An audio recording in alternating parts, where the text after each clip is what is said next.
खड़े हुए युद्ध के मैदान में कहते हैं कि अर्जुन मारो, वो तुम्हारे रिश्तेदार हैं, उन्होंने अधर्म किया है।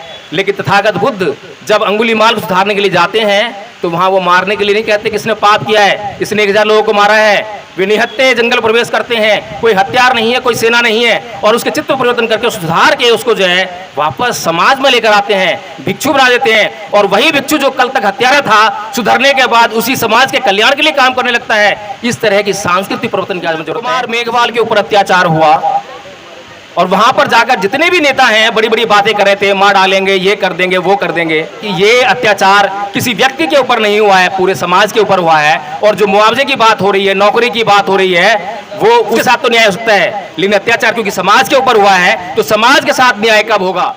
ब्राह्मण संस्कृति कहती है कि हिंसा से ही सभी बातों का समाधान हो सकता है, लेकिन जिस संस्कृति की ओर परम पूज्य बाबा साहब डॉक्टर भीमराव अम्बेडकर इशारा करते हैं, वो संस्कृति कहती है कि ना ही वेरेन वेरानी समंति कुदाचनंग अवेरेन चय समंति ऐस धम्मो सनातनो, कि वैर से कभी वैर शांत नहीं होता। भीमराव अम्बेडकर ने राजनीतिक सत्ता को प्राप्त करने के लिए गैर राजनीतिक जड़ों को मजबूत करने के लिए आह्वान किया है कि जिन लोगों की गैर राजनीतिक जड़ें मजबूत होती हैं उनकी सत्ता, राजनीतिक सत्ता जो है लंबे समय चलती है और आसानी से प्राप्त की जा सकती है। ये जो लोग मेरे पर अत्याचार कर रहे थे, ये अपने मन से अत्याचार नहीं कर रहे हैं, इनको जो है धर्म ग्रंथों से ये आदेश मिल रहा है कि इन लोगों पर अत्याचार करो, इन लोगों को पानी मत पीने दो। इन लोगों को नहीं है, अध्यापक नहीं है या कोई चपरासी नहीं है जो मुझे पानी नहीं पिला रहा है, बल्कि ये पूरा का पूरा सिस्टम है जो मुझ पर अत्याचार कर रहा था।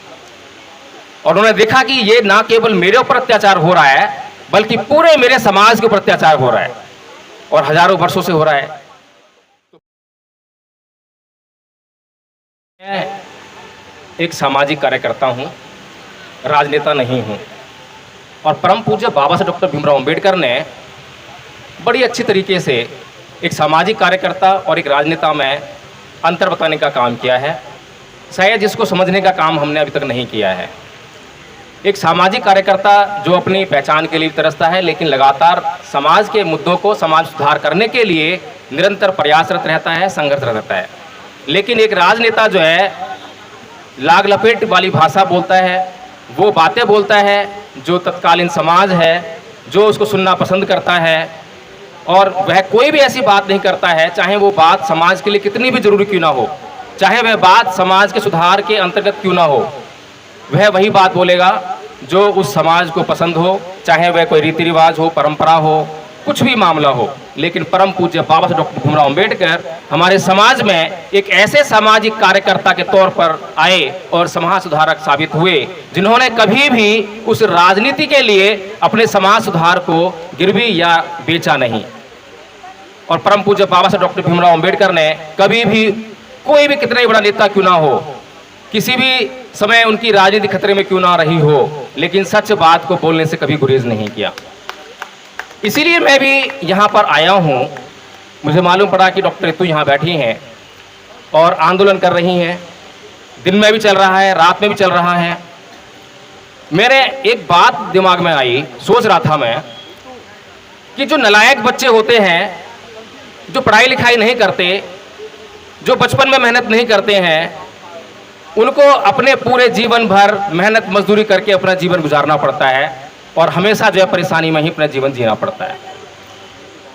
मैं वहाँ बैठा हुआ देख रहा था कि यहाँ पर कोई एक छोटे कद का व्यक्ति खड़ा हुआ बोलने के लिए, और उसके पीछे जो है काले कपड़े में 2 बाउंसर खड़े हुए, बहुत बड़ी भीड़ इकट्ठी हो गई। मैं सोच रहा था कि ये इसके पीछे क्यों खड़े हो रहे हैं, समझ में नहीं आ रहा था। लेकिन ज्यों-ज्यों वो भाषण परवान चढ़ता गया, मुझे समझ में आने लगा कि कारण क्या है, कि आखिर जो है इतने लोगों की सपोर्ट की जरूरत क्या है। हमारी जो भाषा है वो बताती है कि हमारा आंदोलन जो है किस दिशा में जा रहा है। हमारी भाषा ही तय करती है कि हम कितनी संजीदगी से अपने आंदोलन को चला रहे हैं। ये जो आंदोलन चल रहा है और जो अत्याचार आज डॉक्टर रितु के ऊपर आज आपको महसूस हो रहा है, दिखाई दे रहा है, ऐसा नहीं है कि इस समाज के ऊपर इससे पहले अत्याचार नहीं हुए या हमारे महापुरुषों के ऊपर अत्याचार नहीं हुए। परम पूज्य बाबा साहब डॉक्टर भीमराव अम्बेडकर के ऊपर भी पूरे जीवन भर अत्याचार होते रहे। अभी साथी जो है शायद चर्चा में लगे हुए हैं, आंदोलन में शायद ध्यान नहीं है। मैं चाहूँगा कि सभी साथी बैठ जाएं। अगर वास्तव में जो जाने वाले हैं जाने दीजिए, अगर चर्चा करनी है तो अच्छी तरह की जाए, संदिग्ध की जाए। राजनीति में और समाज सुधार में बड़ा फर्क है। ये जो आंदोलन है मैं इसको देख रहा हूँ कि समाज के लिए हो रहा है। अगर समाज के लिए हो रहा है तो हमें इसका कोई भी राजनीतिक लाभ के लिए नहीं सोचना चाहिए। तो परम पूज्य बाबा साहब डॉक्टर भीमराव अंबेडकर के ऊपर बचपन से अत्याचार हो रहे थे और आजीवन अत्याचार हुए। जब वे पढ़े लिखे नहीं थे तब भी अत्याचार हुए, जब वो स्कूल एजुकेशन ले रहे थे, और जब वे बड़ी बड़ी डिग्रियां लेकर विदेश से वापस घर में लौटे तब भी उन पर अत्याचार बंद नहीं हुए, तब भी अत्याचार होते रहे। लेकिन मेरी समझ में एक बात नहीं आती है कि क्या पूरे जीवन भर परम पूज्य बाबा साहब डॉक्टर भीमराव अंबेडकर ने अपने लिए, अपने ऊपर हुए अत्याचारों का बदला लेने के लिए किसी के खिलाफ कोई एफआईआर दर्ज कराई, कोई आंदोलन किया, कोई झगड़ा किया? कम से कम जब कानून मंत्री बन गए तब तो उनको जो है ऐसा कुछ कदम उठा लेना चाहिए था, लेकिन अपने लिए नहीं। और जब वो पढ़ लिख गए, समझ गए और उन्होंने पूरा अध्ययन किया, ऐसा कोई मामूली आदमी नहीं था जो कि अध्ययन ना किया हो और वैसी हवा में बात कर रहा हो, और जब तमाम धर्म ग्रंथ उन्होंने पढ़ लिए तो वे इस निष्कर्ष पर पहुंचे कि मेरे ऊपर अत्याचार करने वाला कोई एक आदमी नहीं है, कोई नाई नहीं है, कोई अध्यापक नहीं है, या कोई चपरासी नहीं है जो मुझे पानी नहीं पिला रहा है, बल्कि एक पूरा का पूरा सिस्टम है जो मुझ पर अत्याचार कर रहा था। और उन्होंने देखा कि ये ना केवल मेरे ऊपर अत्याचार हो रहा है बल्कि पूरे मेरे समाज के ऊपर अत्याचार हो रहा है और हजारों वर्षों से हो रहा है। तो परम पूज्य बाबा साहब डॉक्टर भीमराव अंबेडकर जब इस बात को अच्छी तरह समझ गए तो उन्होंने उसकी जांच शुरू करी कि इसका कारण क्या है। जब कारण पता लग गया तो उसका निदान क्या है, क्या करना चाहिए। तो उन्होंने अपनी लड़ाई को व्यक्तिगत ना बनाते हुए उसको सामाजिक बनाया और अध्ययन करने के बाद पता चला कि ये तो एक सांस्कृतिक युद्ध है। ये जो लोग मेरे पर अत्याचार कर रहे थे ये अपने मन से अत्याचार नहीं कर रहे हैं, इनको जो है धर्म ग्रंथों से ये आदेश मिल रहा है कि इन लोगों पर अत्याचार करो, इन लोगों को पानी मत पीने दो, इन लोगों को छुआछूत करो, वगैरह वगैरह। जब परम पूज्य बाबा साहब डॉक्टर भीमराव अंबेडकर को ये सब बातें पता लग गई तो वे इस निष्कर्ष पर पहुंचे। 13 अक्टूबर सन 1935 को येवला की भूमि में इसी तरह की जनसभा में उन्होंने अपने मुखर से कहा कि मैं हिंदू धर्म में पैदा हुआ, यह मेरे बस की बात नहीं थी, लेकिन मैं हिंदू धर्म में मरूंगा नहीं। उसके बाद 14 अक्टूबर सन 1956 को धर्मांतरण कर लिया। और अभी हम जो है लगातार पढ़ते हैं, अध्ययन करते हैं बाबा साहेब डॉक्टर भीमराव अम्बेडकर के साहित्य का, और उसके माध्यम से ये जानने का प्रयास करते हैं कि परम पूज्य बाबा साहेब डॉक्टर भीमराव अंबेडकर ने इस देश में ना तो कोई राजनीतिक लड़ाई की बात कही है, ना किसी और लड़ाई की बात कही है। बाबा साहेब ने क्लियर कट साफ साफ शब्दों में कहा है कि इस देश में दो संस्कृतियों के बीच में लगातार युद्ध चल रहा है। एक तरफ जो है ब्राह्मण संस्कृति है और दूसरी तरफ जो है समर संस्कृति है। लेकिन समस्या ये है कि हम अपनी सारी समस्याओं का इलाज राजनीति में ढूंढते हैं, राजनीति के माध्यम से करना चाहते हैं। बाबा साहेब ने कहा था कि आपकी सभी समस्याओं की जो जड़ है या चाबी है, हल है, वो राजनीति में है, इसलिए सत्ता को प्राप्त कीजिए। बात ठीक है, लेकिन उन्होंने जो उसको प्राप्त करने के लिए साधन दिया उसकी तरफ हमने कभी गौर नहीं किया। परम पूज्य बाबा साहब डॉक्टर भीमराव अंबेडकर की इस बात को मानने का अगर काम किया तो वो मान्यवर साहेब कांसीराम जी ने किया, अच्छी तरह से अध्ययन किया। और जो व्यक्ति परम पूज्य बाबा साहब डॉक्टर भीमराव अंबेडकर के द्वारा लिखे गए साहित्य को, उनकी बातों को बड़ी बारीकी से, गंभीरता से अध्ययन करेगा तो निश्चित तौर पर उनके बताए हुए मार्ग पर ही चलने का काम करेगा।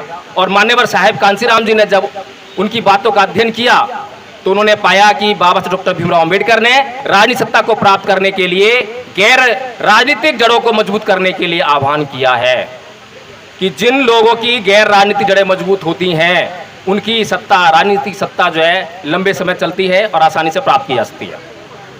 इस बात को साहेब मान्यवर कांसीराम जी ने समझा, देखा और समाज का आकलन किया कि समाज अभी भी रूढ़िवाद परंपराओं और धार्मिक अंधविश्वास में फंसा हुआ है। हमारा अपना समाज, जिसको उन्होंने 85% का नाम देकर बहुजन समाज की संज्ञा दी, तो उन्होंने देखा कि अभी धार्मिक आंदोलन संभव नहीं है। बाबा साहेब ने सामाजिक और धार्मिक आंदोलनों की बात कही है, तो धार्मिक आंदोलन अभी संभव नहीं है, तो उन्होंने सामाजिक आंदोलन पर ध्यान केंद्रित किया, ये संभव है। तो उन्होंने समाज को जगाने के लिए सामाजिक आंदोलन शुरू कर दिया और 7,643 जातियों को एक सूत्र में बांधकर वो राजनीतिक सत्ता के केंद्र तक पहुंचने का प्रयास किया और अपने उस प्रयास में वो पूरी तरह से सफल रहे, हमने देखा है। लेकिन उसके बाद क्या हुआ?